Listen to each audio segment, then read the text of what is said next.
the bottom of it with your host, Joshua Moriarty.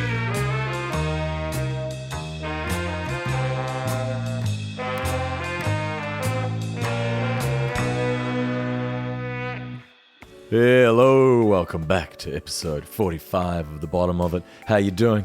Hope everyone is well out there, kicking ass and all that stuff. Not much new to report really on the J. Moriarty front. Back in Melbourne, working away with all the colours, doing a bunch of songwriting with people, working on tunes. That actually leads in to today's guest quite nicely, Mr. Chris Walla. Now, Chris was the curator of the APRA AMCOS Melbourne Song Hubs, which is a sort of songwriting camp of sorts that APRA AMCOS do a few times a year. They have a curator, and the curator picks from however many applicants who will be involved. And then for each of the 5 days of the camp, they pair you up, or should I say triple you up, 3 you up? They put you into small groups where there's an artist, someone is the artist for the day. It's always quite nice when you get to be the artist, you feel so special. And then someone is the producer, and then there's a third person usually who sort of just helps with the songwriting, chords, melodies, whatever other bits and pieces are needed. It's very fun. The people at APRA AMCOS who run it are always super lovely. They're a real dream team. And yeah, it was a great week. So Chris was the curator a few weeks back, and I was one of the participants. Him and I ended up working together one of those days, writing a song with Hannah Joy from Australian band Middle Kids. That was sick. Great to get to watch Chris work. So we recorded this podcast at the end of that session. Anyway, so more about Chris. He's been a producer for over 20 years. He's a founding member of the band Death Cab For Cutie. He produced all of their records until he left the band in 2014. He produced the Low Moon record, who fans of the podcast will know. That was Sam Stewart plays in that band. He's been on this podcast. And also Chris Walla did that with Frank T-Taz, who's also been on the bottom of it as well. It's an excellent record, that Low Moon one. Check it out if you haven't already. So yeah, Chris is an excellent songwriter, musician. He's a bloody lovely chap. He's very thoughtful and considerate, and working with him was such a treat. So today's episode, you'll hear about piano teachers who suck the joy out of learning music. You'll hear we talk a lot about smashes, smash hits, writing them, listening to them, who's going to make a smash, how are we going to make it into a smash, trying to decipher what one is. We talk about Mutt Lange as a producer of Def Leppard, a few other production conversations. We talk about how it's sad when you're no longer playing your band anymore and how you miss getting on the stage with your buds, all sorts of stuff. So here we go, ladies and gentlemen, episode 45, Chris Walla. SM7B? It's like the fucking industry standard. The SM7B. The SM7B. The SM7B. Apparently Michael Jackson recorded Thriller on it. Isn't that what they all... I think Michael Jackson recorded Thriller with the SM7B. Yeah, that's the selling point. That's totally the selling point. And then suddenly everyone got one, and then now it's just that everyone's got one as the selling point. Yeah. Yeah. I find them ubiquitous.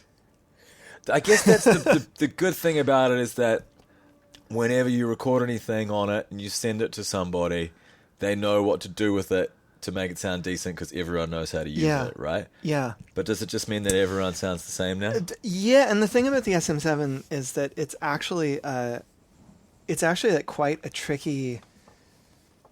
it's quite a tricky microphone to actually record really well. Okay. Because it's... it's got a massive magnet in it, and it doesn't mate with every mic pre particularly well. So it's really easy to make a kind of noisy, kind of gross sounding recording with one. And it's actually kind of a trick to make something that's really hi-fi with an SM7.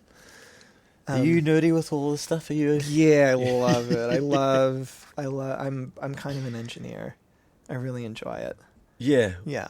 But you started like that, or before playing guitars and everything, right? Yeah. What, music's like engineering college or something? Yeah, but I went to music. I went to a community college that had a recording program, and I was there for 2 quarters, and I failed. I just failed out of my course. Okay. But that was because there were 50 people in the class, and there was only one studio, and the class was 3 hours. It met for 3 hours twice a week. So that was 6 hours a week that I didn't have to fight with anybody to be in the studio. Mm-hmm. So that's what I did. Okay. So I just like hung out in the studio and like plugged drum machines into Rat pedals and made 9 Inch Nails covers. Were you playing guitar? You must have been doing something. At that point, yeah, I was playing some guitar. Do you have an instrument? You said bass before, really, or is that? Yeah, I guess I started with the piano, but like my young piano experience was so mangled because I had a teacher who, she was a really overworked grad student, and she was teaching piano to pay the rent, but she had way too many students and she had way too much work, and she was like a classical purist, and I really just like wanted to learn how to play like Hey Jude. Yes. And this is so common. Yeah. Especially for, piano. It's Yeah. just they don't let you learn Hey Jude. They make you learn classical. Yeah. And they kind of suck the fun out of it. Yeah, and the thing is that like I was like maybe 9 when I started, but she had me in this book, the John Thompson's piano method. It's like really built for preschoolers in like the 40s. It's all like sort of this like really, it's really weird. There's like some gnomes. There's like a lot of gnomes. Gnomes, yeah. It's in the garden gnomes. Yeah. There's like gnomes, and there's a song that's called "The Train," and it's just like two. These are whole fun notes. little jaunts for you though to learn as a kid. Boom. Yeah, if you're 5. If you're 5. And you're into gnomes and trains, and like I was 9 and I just wanted to play Hey Jude. It was like I get it. You have to start somewhere, but she just refused to like allow me to move past those things. And then also she would there were a handful of lessons where like she would, and I didn't figure this out for a while, but like she'd put earplugs in and like grade papers while I was playing. Wow. And like sometimes she'd fall asleep. What was her name? Her name was Louise. Do you know her last name? I do. Yeah, we're not going to pin her out. I just always like to know the names of people because when you're talking about someone from your high school and it'd be like, oh, fucking. So I'm not, because if I'm now, I'm just going to be saying names. But Right. you remember the full name of these people. Yeah. Her name was Louise Hollaher. Okay. Yeah. Was she Mrs. Hollaher, or did you have to call her that, or you just called her Louise? I just called her Louise. Yeah, Okay. I mean, she was like 23 or something. She's a grad student. She's not old enough to be jaded or anything. But she was definitely like, I mean, she was like nice enough. She wasn't like a mean piano teacher, but she was like, it was a bad fit. And I didn't have enough agency as like a 9-year-old to be able to articulate to, I mean, all I told my mother was like, I hate piano lessons. And she was like, you're taking piano lessons. This is what we're doing. Mm-hmm. And I was like, but I hate piano lessons. And she was like, well, it's good for you. I think music has been destroyed for a lot of people for all of these reasons. Yeah. The crappy piano teacher, the bad high school music teacher as well. Very, very common. Yeah. Oh, I got yelled at by my elementary school music teacher too. She didn't like me. I passed out in elementary school choir once. Singing your heart out. Yeah. We were singing The Greatest Love of All, the Whitney Houston song. Okay. It was the 4th grade. It was like for a big assembly. And, it's like 1987. And you put all the parents in the gymnasium and you've got like, 85 4th graders all just screaming The Greatest Love of All is happening to me. And like everybody cries. But those of us who are prone to hyperventilation like might be in the middle of that song and fall off the top row of the risers and like just land on the floor somewhere. That was fun though, those singing things when you were a kid, because you did get so into it. Oh my God. I feel like that was definitely a bit of an introduction into music, was even The Lion King, when we would just sing that around the schoolyard. It was such a joy. Yeah. And then they kind of took the fun out of it a little bit later, maybe. Yeah. Did you have a good high school teacher or anything, or they just... I had a lot of good... I had excellent English teachers. I had like really, really supportive, interesting, wonderful creative writing teachers in my life. Like sort of all through my life. And the band teacher at my high school was exceptional. But I wasn't really in band. Like I played some bass in the jazz band, but I was never like very good. And there was like a real ace. Like there was a guy, and he was like the guy. So you're in the B band, maybe? Yeah. And I got to play a couple of songs like sometimes. But I never held that against Mr. Atzla because he was amazing. He was like just one of those. Yeah, like really good teachers at my school. So when do you start playing in bands then? I mean, I was like 15 or 16 when my friend Nathan and I started playing together, and we made a lot of noise. We made a lot of recordings, and but he, he was like my childhood best friend, and he was the first drummer in Death Cab For Cutie. Right. Yeah, so that's sort of like there's a real, like for me, there's just like a real line all the way to my childhood with all of that, which is kind of fun. Does he still make music? I don't know actually if he makes music. I haven't talked to him in a number of years. I think he's still teaching high school English in Oakland. Right. Yeah. There's just a lot of people along the way who have dropped off.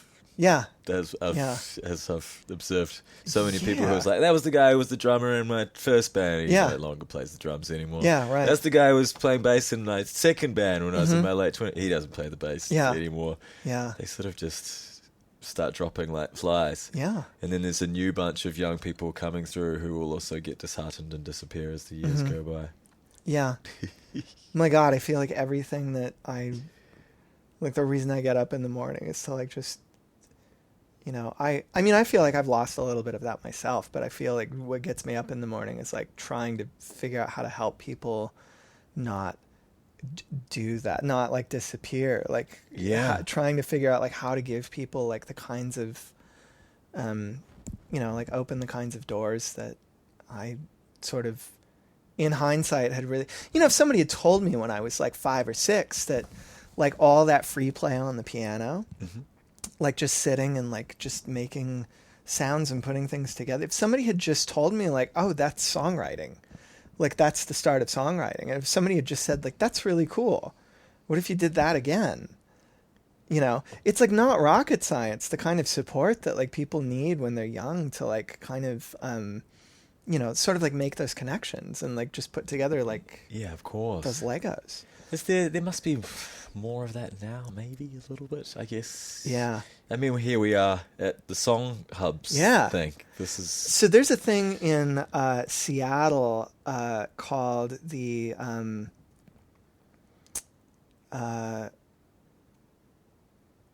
Rain City Rock and Roll Camp for Girls.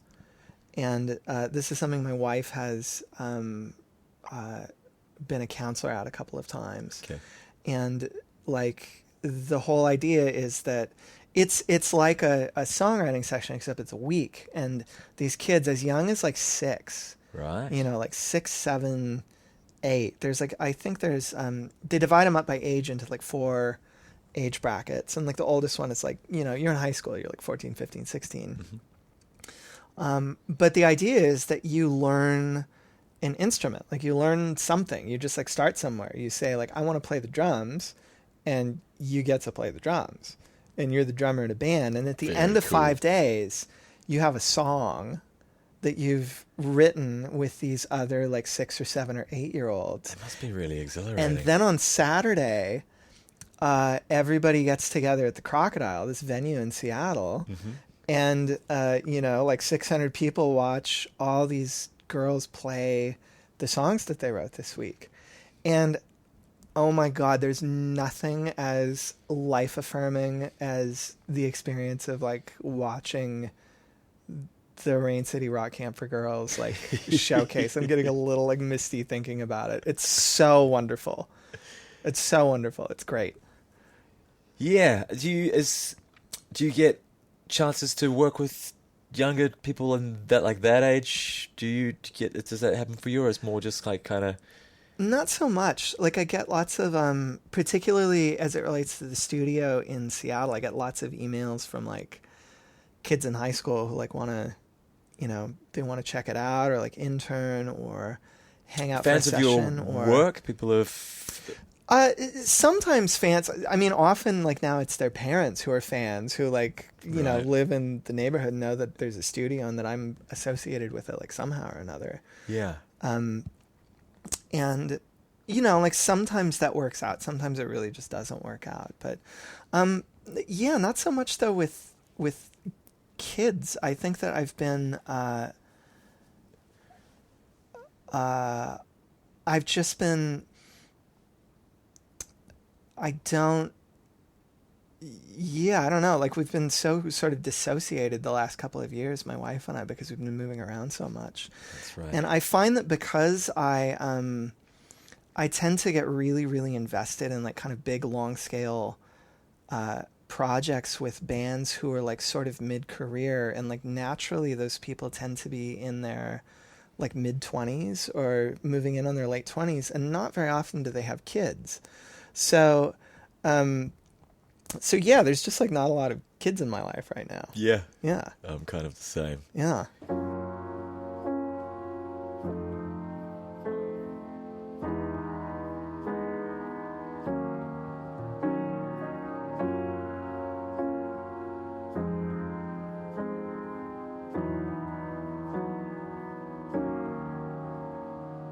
How booked up are you at the moment? You've got records all the time, or you... At the moment, so I've got, I kept the end of my year like a little bit open because we just moved from Montreal back to Norway to Trondheim, and I just like getting sort of settled and established a little bit there is going to take some time, and like now there's residence requirements that I need to sort of like get into, and I just need to meet some Norwegian people. Sure. Some Norwegian bands. Why Norway? What? So I, after I left Death Cab For Cutie, it was, after 17 years of being in a band and just being the person who was sort of just naturally, by default, kind of driving the relationship, whatever relationship I was in, it felt so good to just like hand somebody else the wheel. And just be like, let's just like, why don't you drive for a while? And Diana applied for a PhD, or sorry, a master's degree in the Arctic in Norway, up in a town called Tromsø, Right. all the way up north. And I'd been there a couple of times. You guys played there? Never played there, no. But it's just like a 2-hour flight from Oslo. Okay. And we had a couple tours that like deadheaded in Oslo, and it's a really cheap, easy flight. And I'd been up, I sort of in that, like, yeah, how far north can I go? What's the furthest north? Do people go up there? Yeah. And the answer is yes.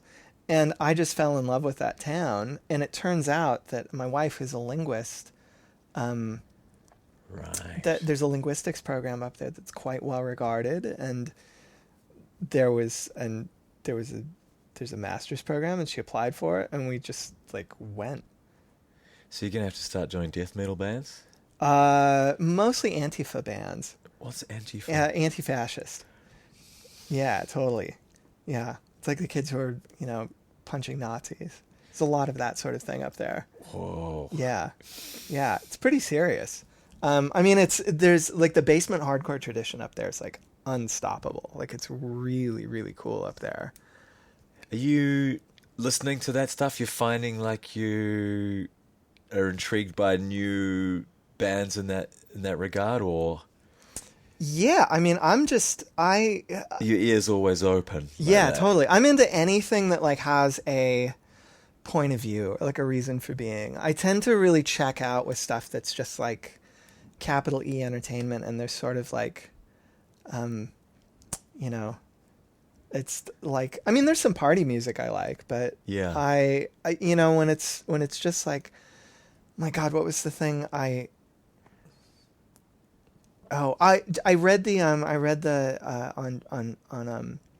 on Pitchfork today. There was a write up about Songland.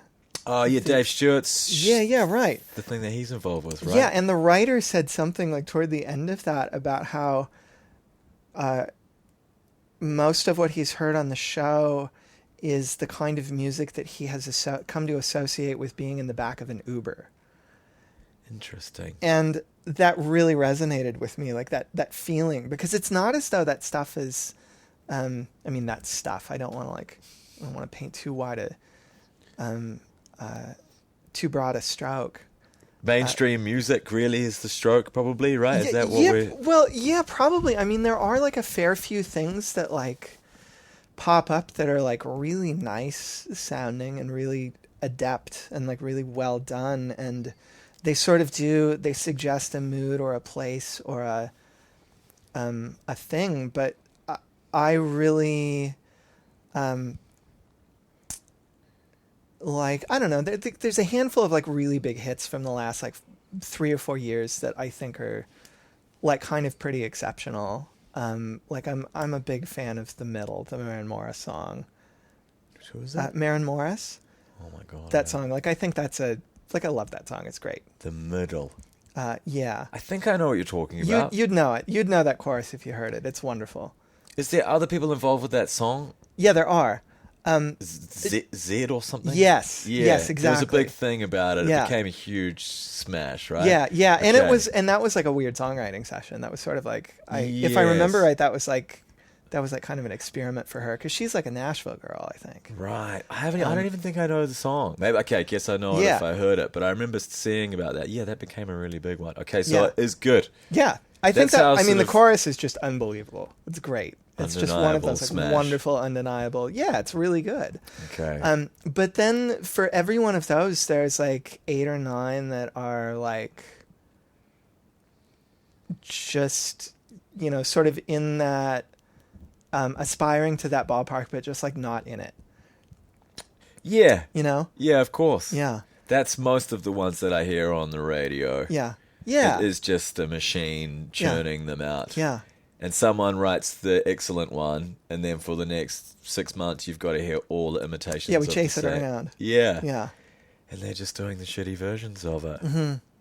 What are you drawn to then when it comes to the people that you're going to work with? You said it's like they have to have something to say. What is it, and also sort of that you want to bring out of them, or that you want to put your name to? Do you get that luxury all the time, or sometimes you got to work? But I have been really lucky to just like pretty much be able to say yes and no to things that sort of like come across my desk, which is just like, so I'm eternally grateful. Like, and it's not going to happen that way forever.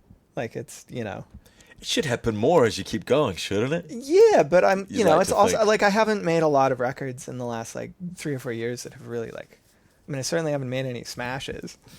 I've worked on a couple of things that have been really, really well received, and that's been really good. But We wrote a smash today, didn't we? yeah, we did. I think we did. I think we did. But is everyone who's here this week saying the same thing? They're all like, definitely wrote a smash today.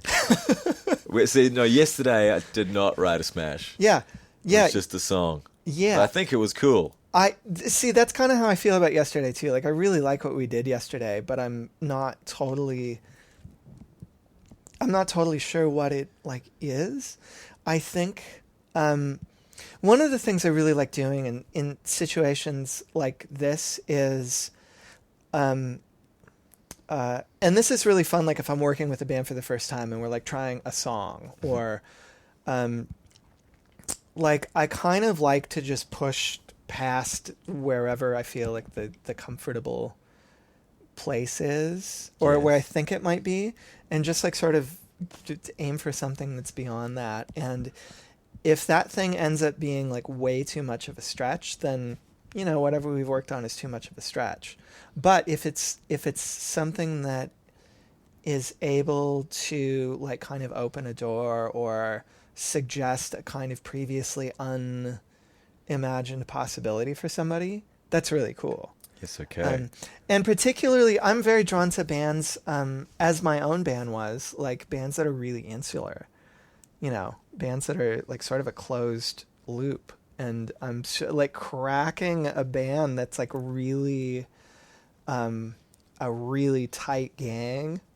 It's not. It doesn't feel as common anymore No. with the influx of songwriting sessions Yes. and things. It feels Yeah. like the insular band is not. Yeah, it's not Yeah. like it's not happening. Well, it depends on what city you're in. Yeah, well, still. like you just said Yeah. with the anti-fascist bands in Yeah. Norway, they're a gang Oh, they're a gang. for sure. Such a gang.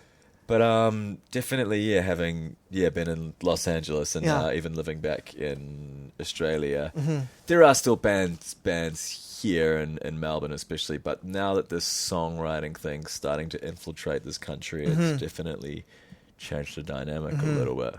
Yeah. Yeah. Yeah. I think this, the songwriting thing here feels so, it feels so green. It feels so fresh. Yeah, I don't think people are jaded by it yet. No. That's why I'm quite happy to be back here. Yeah. LA, I don't know, that's weird in LA. And again, I don't want to rag on it because I love the place and there's so many incredible writers and musicians and everything. It's just, Yeah. there's just a little, I think it might just be me, maybe. Just got a little burnt out by it, I don't know. Yeah. It's hard to be around, and also I found it hard being around so many people who are so talented all of the time that it almost feels like there's too much possibility that it's sometimes good to just work with people that you're close and friends with who may not always be the most amazing, but they have their thing that they do really, really well, and then you just build on that relationship and you turn that into something unique together. Yep. That to me sort of appeals more. I don't know. Yeah.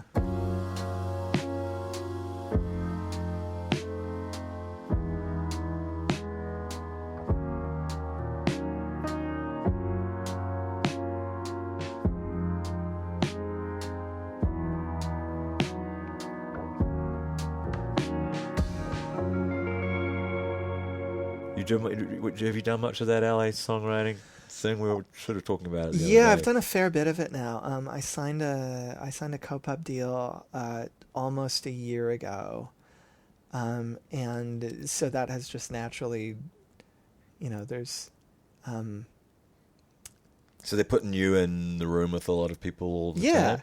yeah, That's the deal? yeah, and some of it has been, some of it's been pretty amazing.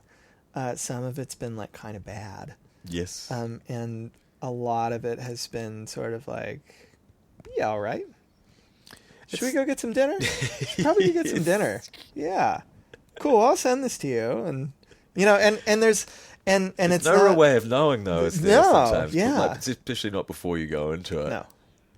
No, kind of no idea. And the thing for me is like, I'm just so, I think that because like everything about my musical life is just like sort of built on this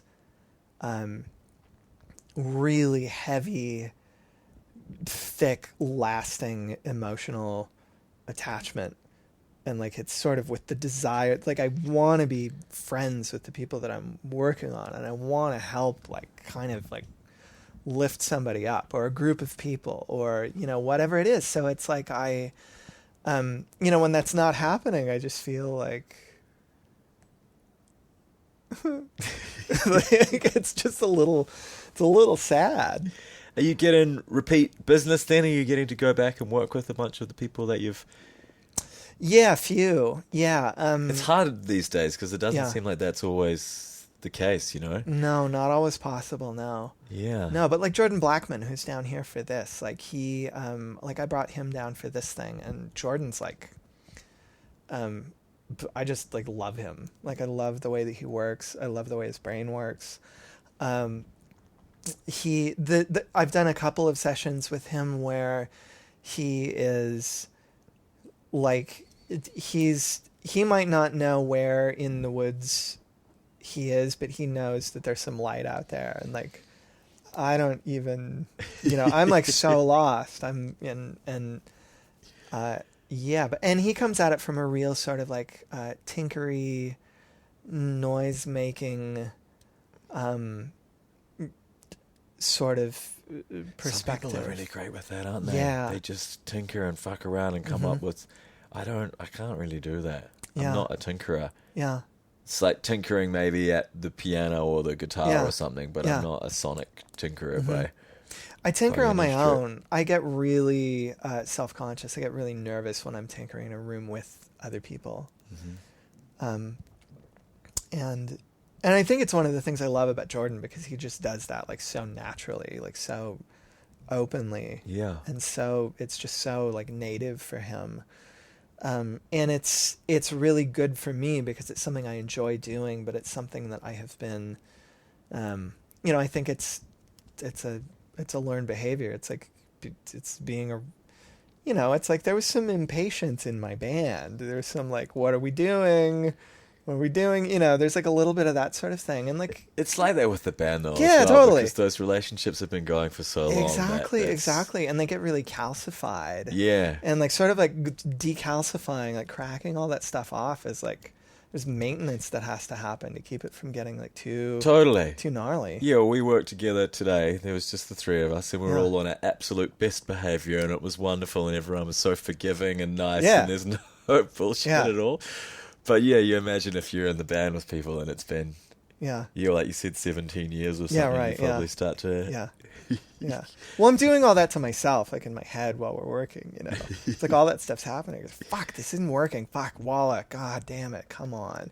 Like there's, that's always... What do you do to get out of that? Like, do you have tricks to keep things moving that you always go to? Oh, I crawl into a hole. I really don't. Maybe I do, and I just like don't know what they are. I think that Does it get too much and then you got to just leave the room? yeah, sometimes I like leave the room for 3 minutes. Yeah, Or 3 7 minutes. minutes, That's or about your max. Go to the toilet. Hour. Yeah, go to the toilet. Oh man, I don't know. But if it's hard as the producer when you're getting paid, so you got to be Yeah. you got to be on all the time, right? Yeah, I don't know if you've been to. I'm gonna go back to the toilet for a second. I don't know if you've been to the one that's like back here behind the kitchen. Are there like the hand dryers in there? Or are there paper towels in there? I don't think there's anything. Yeah, there's a hand dryer in this one, but it's like it's very loud. It's like really upsetting, and I found myself just like, but it's the only bathroom that I know of in the building. I don't know where the other ones are. I just haven't learned yet.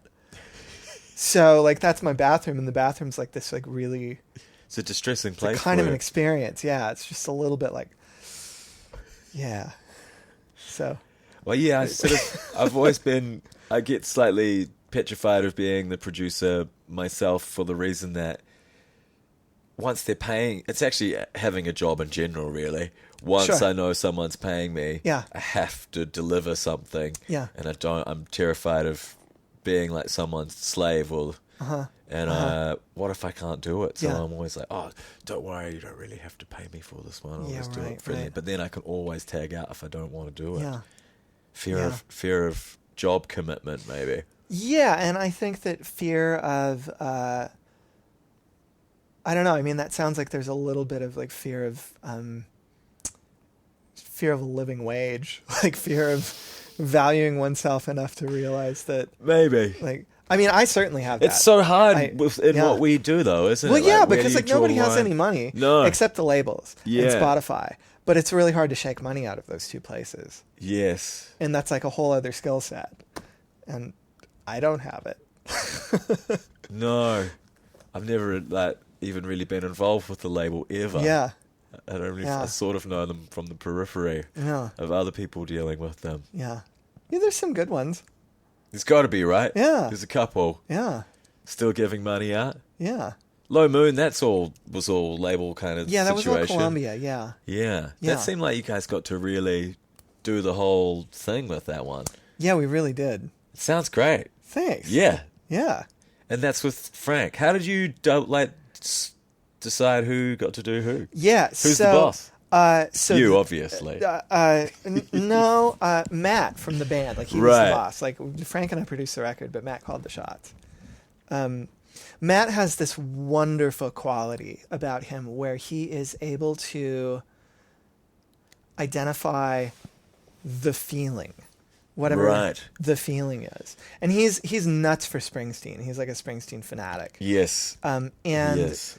but like I think that Matt's strongest I mean, beyond his like obvious talent and skill as a musician and as a writer, but he's just got this like real knack for like understanding like when it's happening and when something's happening emotionally that wasn't happening a second ago. Okay. And he just grabs onto that and he navigates from that post, and he never forgets what that feeling was. And he doesn't always know like how to articulate how to get back there, but he's really, really good at keeping everybody like focused on a feeling. And that's something I associate with Springsteen. Like sort of, I think, you know, more after watching like the Darkness in the Edge of Town documentary, like the making of that record. And, Right. Worth a watch. What's that? I haven't seen it. Oh, it's great. Got to watch it. It's really it's worth it. And it's interesting because there were not a lot of like making of records sort of documentaries at that point in time. Yeah, okay. But yeah, someone had to kind of kick it off. Yeah, and they shot like hundreds of hours of video. There was like actually, it was very like sort of modern in a way. There's just like a camera in the back of the room that's on for 10 hours a day. But it's like the story of that thing is just him like chasing the feeling. And the feeling for him was having just, you know, he made Born to Run and then they toured it and turned into a smash and like they're playing stadiums. And then they're back making the next record, but they're in, you know, it's 1978 and all the studios are like coated in 3 feet of carpet. And nothing sounds like a stadium, and he just wants everything to sound like a stadium, but nobody like really knows how to do that yet. Wow. Like in production terms. Yeah, thought like about there had to be a point where things started to turn. Yeah. So like live rooms are like way out of fashion. People are making Steely Dan records where everything's like very controlled. Yeah. And Springsteen wants something that's like, he wants it to like bounce off the walls, and he wants it to speak, and he wants it to be, and he's just like, you know, it's like the band's playing their hearts out, and the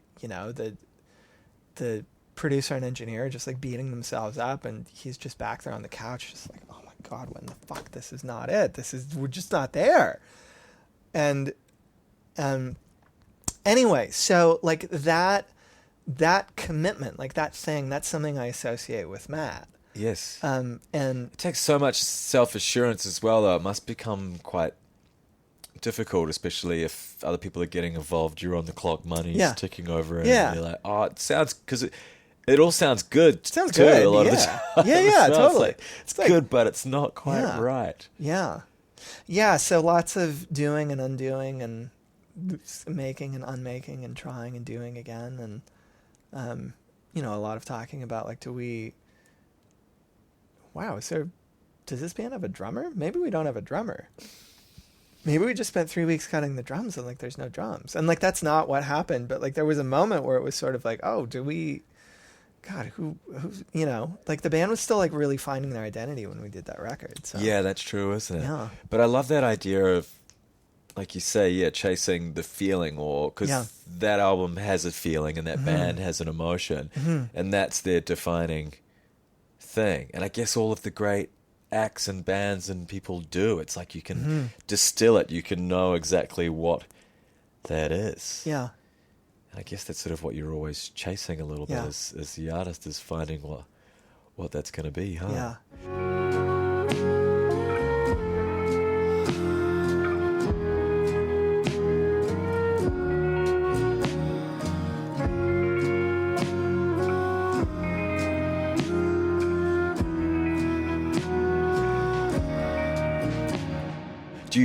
Did you have your own want for your own project that's completely all yours, where you get to put all of your feelings onto the internet for the whole world to hear all of the time? Yeah, well, I did that with the I made a record of tape loops called Tape Loops. Okay. In 2014, 15, like 3 or 4 or 5 years ago, I guess. Yeah, and that was also like right as I was leaving my band, and I was sort of I was sad. You know, I was like, why really... did you leave the band? What was the main sort of thing? I think that, I mean, kind of a number of things. I think that what it really boiled down to was that I felt like my creative relationship with Ben had kind of, it felt like it had run its course. or it felt like if it had not run its course, the work that was needed to get further and deeper was It's bigger than either of us like kind of knew how to approach or what to do with. Yeah, do we So- stay married? Yeah. Well, we've had 17 pretty good years. Yeah, And now yeah. we part ways. Yeah. Yeah. Yeah. And No real children. yeah. Are the albums the children or is it the fans? Yeah. There's no children, really. No, there's no children. Nothing No. It's No. I close. mean, the records are the records, and I guess like the records don't change the way children do, but my relationship with them sort of like changes year in and year out, which I find really interesting. And I don't like go back and listen to them a lot, but like when I hear them, there's sort of like there's how I remember them, and then there's like how they are, and there's like no question about how they are. Are they getting better to your ears? Are you prouder and prouder? Yeah. So a couple of them are, and a couple of them are, there's like moments that are just really vexing now. Sort of like, Why the hell did we wow, do that? that's like, I know what what you a mean. choice.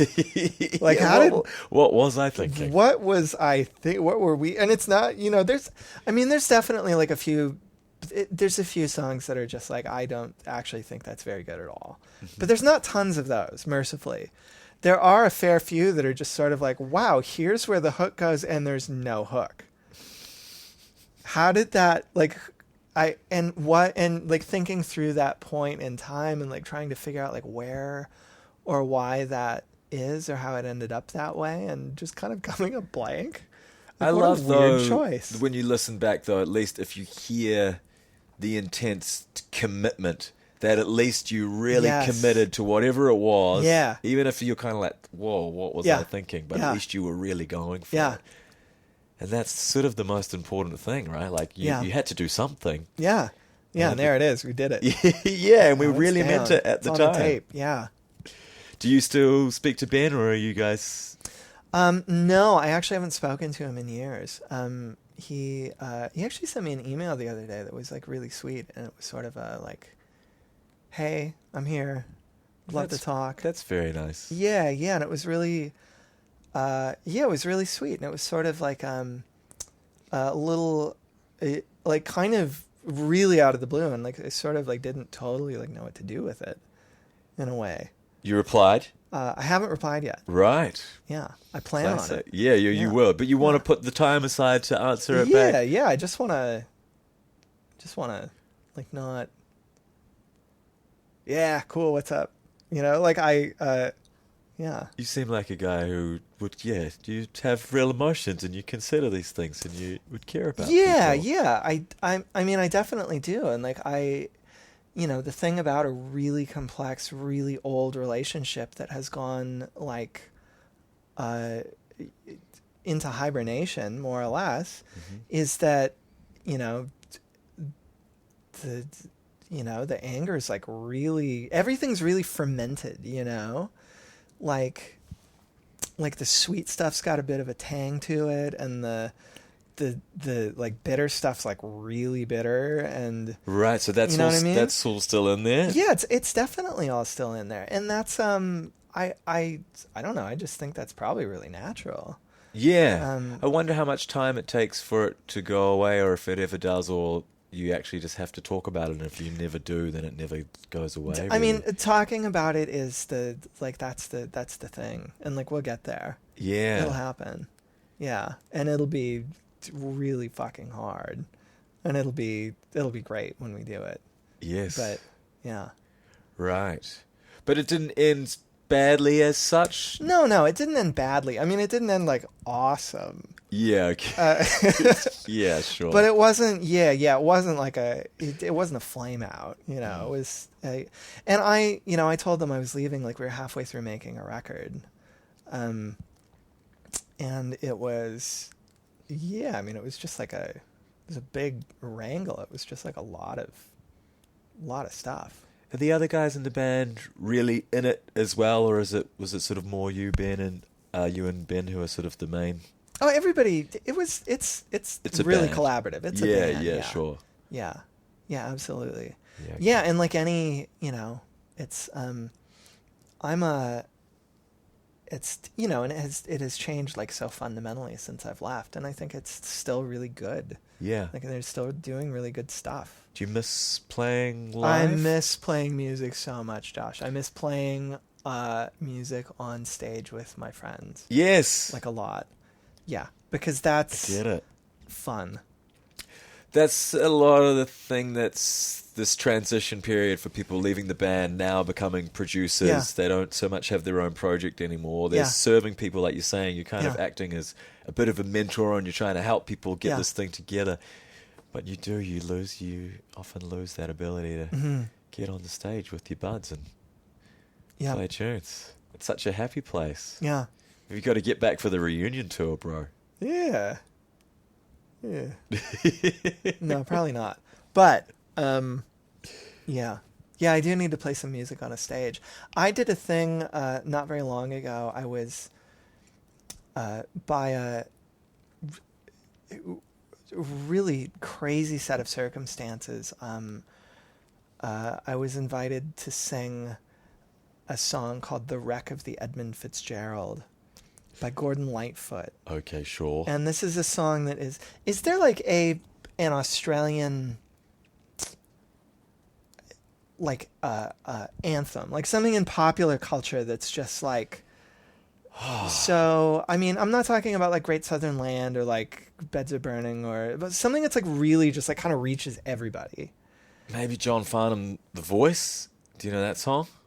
I'm not going to sing it. No, I But that's pretty pop. There's a few. yeah. Daryl Oh, Braithwaite I do Voice. know this. Yeah, Frank played this for me. Yeah. Yes. Yeah.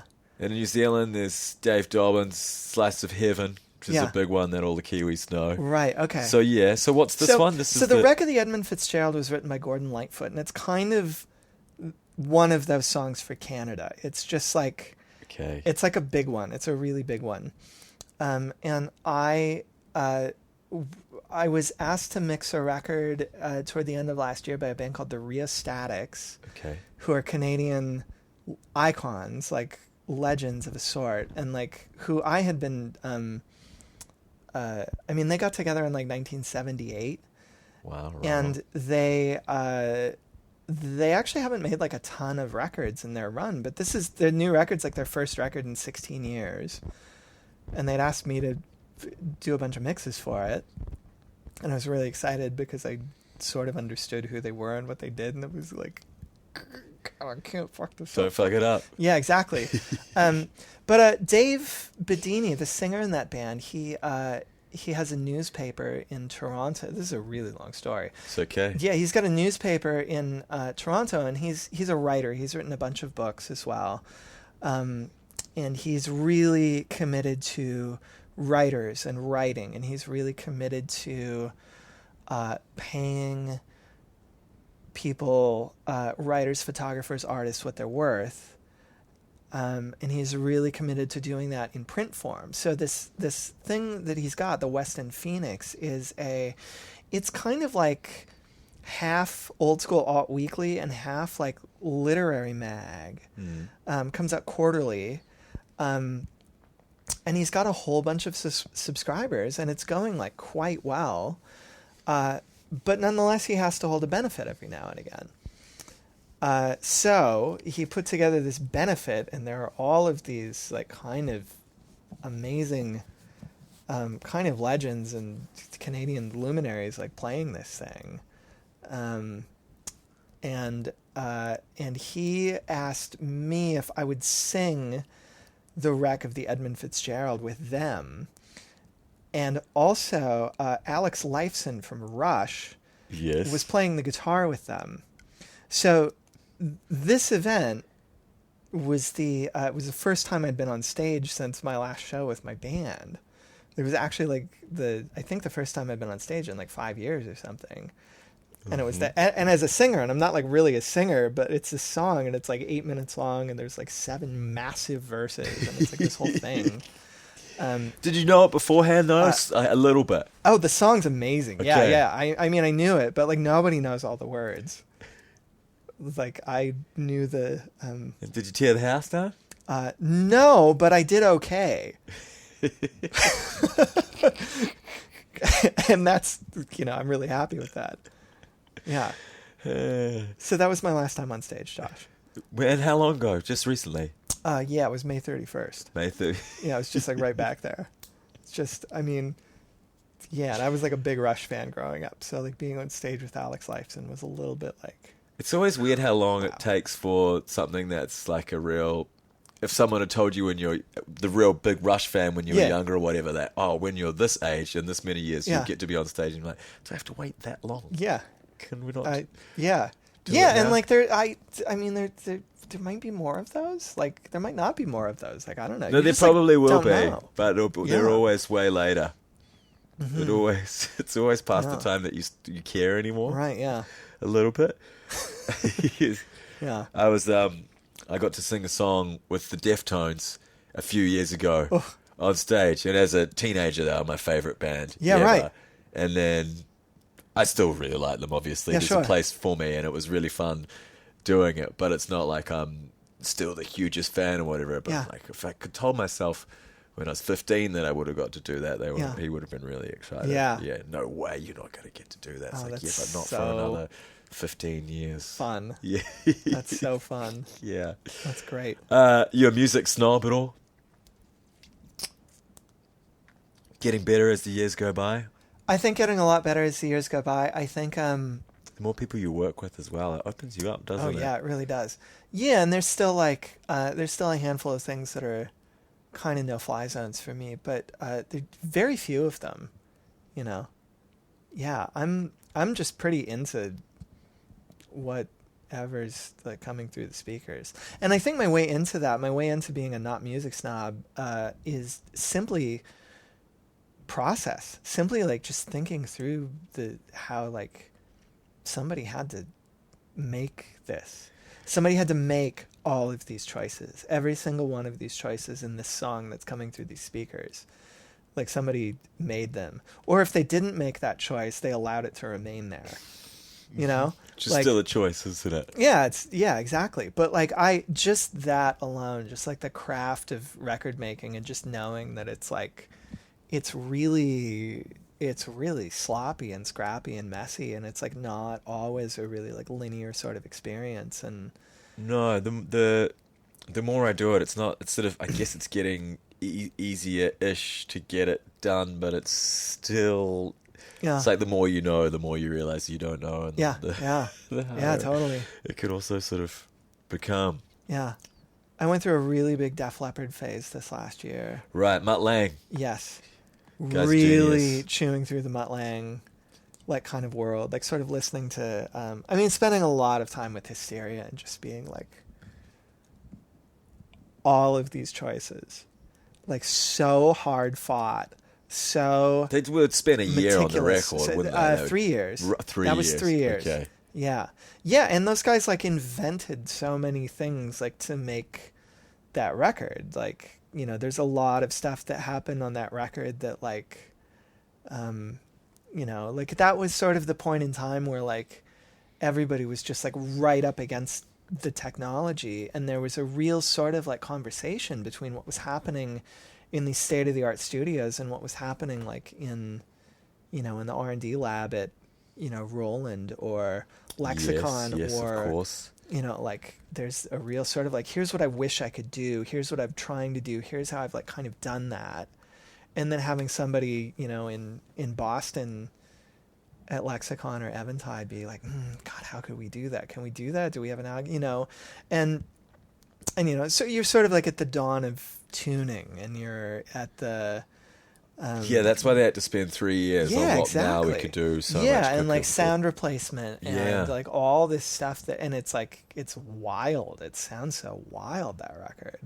I think I'm not so much, don't love Def Leppard, but I love Mutt Lange. So it's like listening to it as he's the sort of director or producer of the film, isn't it? It's like you might not love the film, but you love seeing the director. Yeah. Kind of well, or maybe you don't like the actors. Yeah, sure. As much, but but you're happy to see it. Yeah. What other guys like that? Who else are your sort of your production heroes? Who are my production heroes?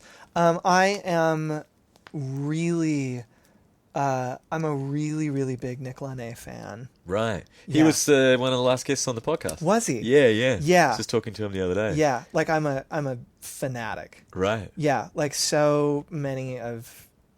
He's worked with so many incredible people, Yeah, and it he just has. doesn't stop. He just No. Yeah. Yeah, we met with him the last record I did with Death Cab, we met with him and Right. talked with him about making a record, and I was really on board. I was very keen to do it. Like I just sort of like really had a sense of like what we would have been getting into. Yeah. But I love that he's coming in and Yeah. he's at rehearsals and he's there working with the band yeah. at that level Yeah. and then getting Yeah. them all to Yeah. totally know all of their parts. Everyone's Yeah. got to be completely on. Yeah.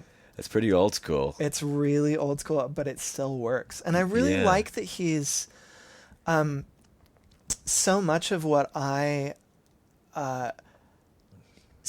the reason that I still really enjoy recording a band on the floor with some bleed has to do with his approach to that. And the fact that you're not, just people think that like because you've got like there's guitars in the drum mics or drums in the vocal mic or like whatever, that you are like sort of necessarily in a like really people associate that with like warm and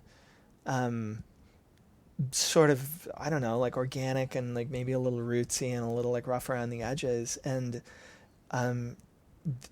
Nick's records are proof that doesn't always have to be true. Like you can make something that's really modern sounding and has a ton of character in it. Yes. And you can use all that bleed to your advantage.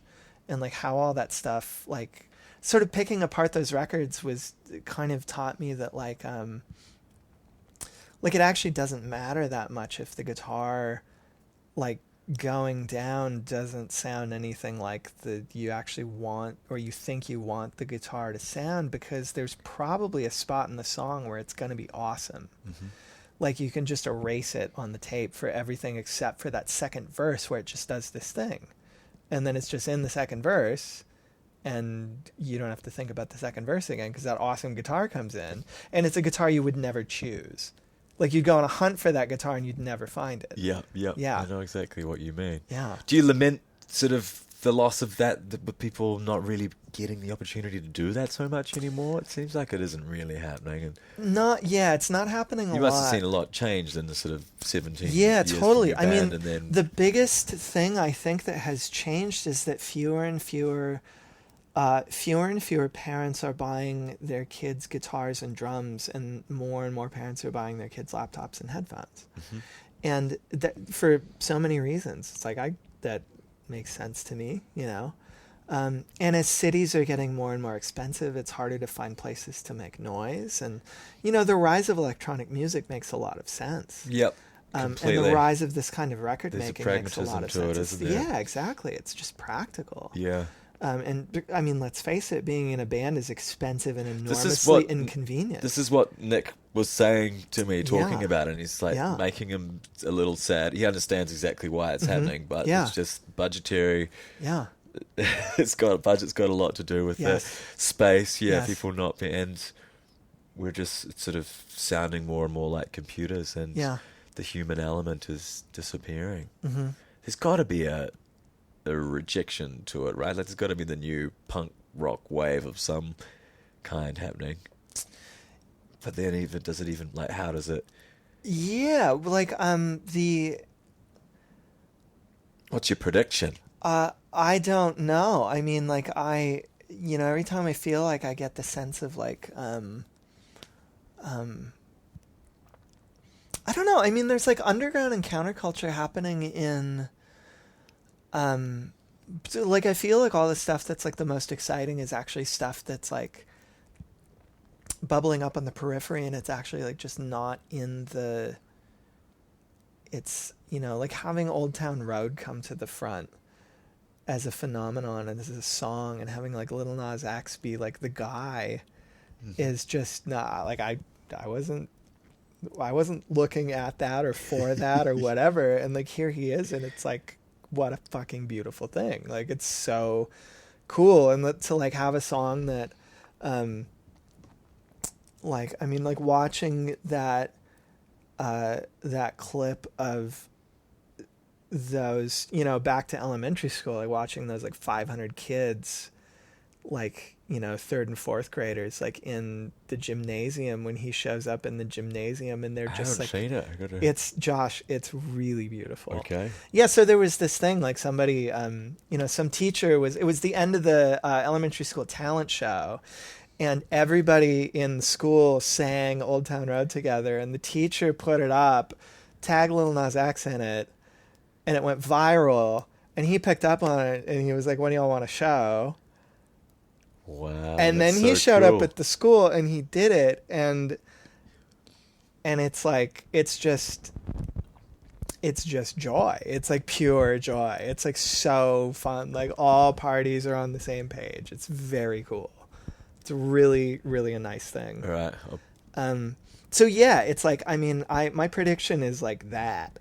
And my prediction is like, there are a whole bunch of people waiting in the wings who are outside of any of the questions that we know how to ask, or any of the genres that we know how to define, or, you know, like I just like don't have any idea what's coming next, and that's kind of fun. Do you sort of fear being irrelevant as those things to happen?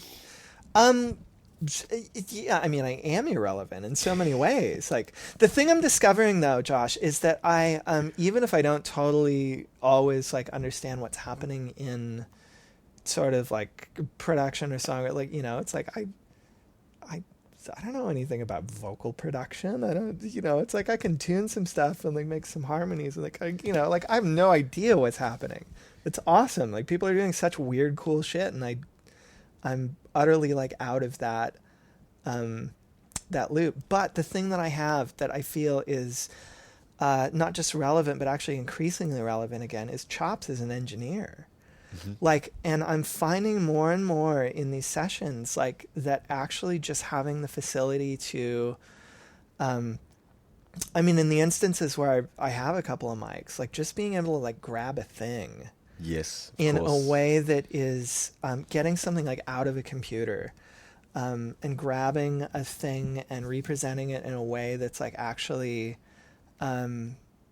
not time stretched or mangled. Like, you're actually starting with something that's got a lot of like sort of gravity to it, and a lot of like something that's got a lot of like really foundational sonic integrity. Like, I'm finding people are really enjoying that. Like, whoa, that sounds so cool. And, you know, realizing like all that stuff's kind of native because I grew up making records on tape, and like you have to get the sound. Mm-hmm. Like, if you want to hear the sound, you got to make the sound. So like figuring out how to, you know, so that is feeling like really, and that's, you know, that's being an engineer does not production make, but figuring out like how and when. I mean, one of the things that I would really like to be doing more of is like just straight engineering on sessions that other people are producing. Yeah, okay. And particularly like more pop sessions, because I think that feels really fun to me. If there's anything about modern pop productions that I find a little sort of like snoozy, it is that the color palette just seems to be like really it's not often in the acoustic realm, and it's not like I feel like there need to be like big slamming acoustic drums on pop records. But there's so much I found with those sessions. There's a lot of referencing. It's very much loading up on your Spotify the other few songs at the time that are popular, and you're just kind of pinching things a lot. So it's not, you're not using your ears as much, or maybe it's not as explorative. It's sort of just a copy of something else. Mm-hmm. But it's cool that you have all of these years of experience to just... I even noticed today you turned the screen away. Yeah, I just wanted to see the singer. Yeah. And use your ears. Yeah, I was like, God, there's like zero sight line on this meter bridge. You actually, like, if there was a band in the other room, you'd never know it. Yeah. Yeah, and like that's such a thing. In an otherwise like really thoughtful, pretty well put together, like kind of improbably modern control room. like, I don't know. It's been very lovely being here. Yeah. Yeah. Yeah, I think so too. Yeah, I know. What room were you in yesterday? I have no idea. Yeah. I Was it a cannot big room or remember. small room? No, it was probably this size again as well. Yeah, right. Pretty decent. They're all pretty big, and everyone's really happy to be here, and everyone's you've curated a great bunch, I think. Yeah, it'll get mangled. So there's only so many combinations you can make. Yeah. Yeah. I haven't unless everyone's lying to me and they're just saying that they're having a good time. I think everybody's having a good time. I think everyone's having a good time. Yeah. Well, we're all making music together with nice people with the right attitude. And Yeah. what could be better, really? Yeah. Yeah. Yeah, it's pretty good. Yeah. Thanks for sorting it out. Oh, yeah. Thanks for being here. Thanks for having me. Yeah. All right, that's enough. I think that'll do us. Oh, thank you, Chris. What a bloody legend he is. Such a pleasure to get to spend the week with him and watch him work. He's got such a warm temperament, and it's just joy making music in that environment. I've posted a handful of links to some of the stuff we talked about during the episode. Check out Chris's Tape Loops album. It's very lovely, delicate instrumental vibes, kind of like massage parlor music if it wasn't super corny and didn't have ocean sounds. It's the good kind of relaxation music. I was listening to it just before while I was actually getting the podcast ready. It put me in a nice space. It's available Spotify and all those places online. This is my favorite Death Cab album, Plans. Go give that a listen if you haven't heard it in a while. Check out the Low Moon record he produced with Frank T. Taz. There's plenty of stuff with Chris's name on it and plenty more to come, it seems. He's working hard. He's keeping his game going. Good on you, Chris. Do it! Hoping I get to work with him again soon. Yeah, it was very lovely doing that. All right, that's it for today. Thanks so much for tuning in. Plenty more coming. Got lots more episodes on the way. Till next time, be safe. And try not to yell at anyone on the internet if you can avoid it. Okay, just think first. Don't outrage at anyone if you can. Okay. Thank you very much. See you soon.